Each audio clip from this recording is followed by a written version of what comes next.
Ever pondered the magic that turns simple milk into a glorious hunk of cheese? The transformation is nothing short of culinary alchemy, and today, we're unraveling the mystery of cheese making.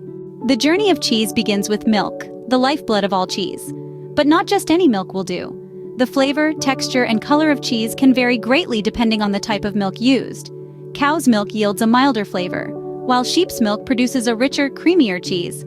Goat's milk creates a distinctly tangy cheese. The second step introduces us to a secret weapon in cheesemaking: bacteria. Not all bacteria are bad. Some are the superheroes of the culinary world. Lactic acid bacteria kickstart the cheese-making process. They consume the lactose in the milk, producing lactic acid. This process, known as acidification, changes the milk's acidity level and begins to separate the curds from the whey. Soon after, rennet joins the party.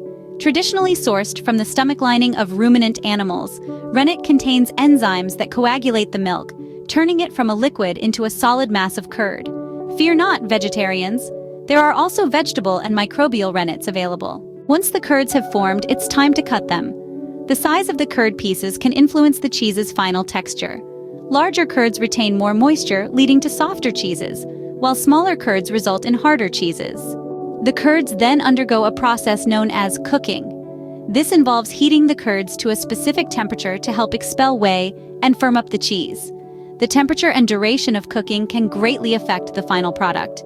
Next, the curds are drained and pressed to remove any remaining whey. The pressing process also shapes the cheese.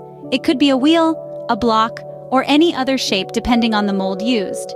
The final step in the cheese-making process is aging, or as the French say, affinage.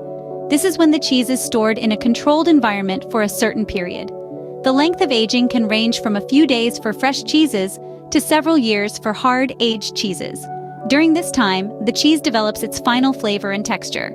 So to summarize, cheese-making is a delicate dance of science and artistry. It starts with milk, undergoes acidification with the help of bacteria, coagulates with the addition of rennet, is cut, cooked, drained, pressed, and finally, aged to perfection. Each step is critical in shaping the cheese's final character. The beauty of cheesemaking lies in its simplicity, yet it's the subtle variations in each step that give us the vast spectrum of cheeses we enjoy today. From the creamy brie and tangy goat cheese to the pungent blue cheese and sharp cheddar, each cheese tells a story of its journey from milk to marvel. So, next time you savor a piece of cheese, take a moment to appreciate the craftsmanship that has gone into creating that perfect bite. The world of cheese is a testament to culinary innovation, and long may it continue to delight our palates.